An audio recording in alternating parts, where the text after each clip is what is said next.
اللہ رب العالمین نے سورۃ البقرہ آیت نمبر 183 کے اندر فرمایا، یا ایھا الذین آمنوا کتب علیکم الصیام کما کتب علی الذین من قبلکم لعلکم تتقون۔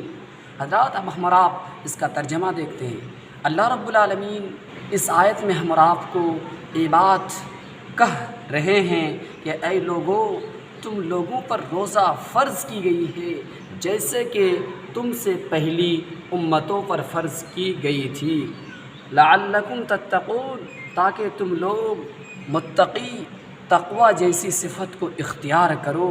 حضرات اس آیت میں اللہ رب العالمین نے ہم اور آپ کو 3 باتوں کی طرف راغب کیا ہے، 3 باتوں کی طرف ہم اور آپ کی دھیان کو مبذول کی ہے۔ پہلی بات یہ ہے کہ امت محمدیہ پر جو روزہ فرض کی گئی ہے اس کی خبر دی گئی ہے۔ دوسری بات یہ ہے کہ ہم سے پہلے جو امتیں تھیں ان پر بھی روزہ فرض تھا، چاہے وہ کسی بھی شکل میں ہو۔ اس کے علاوہ یہ بات بھی بتائی گئی کہ اللہ کے نزدیک تقوی ہی زیادہ بہتر چیز ہے۔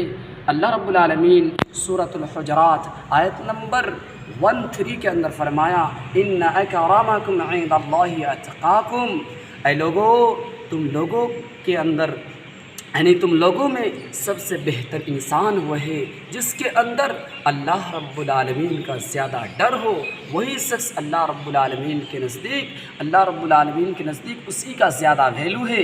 اسی لیے کہا گیا لعلکم تتقون، تاکہ تم لوگ تقوی کی صفت کو اختیار کرو۔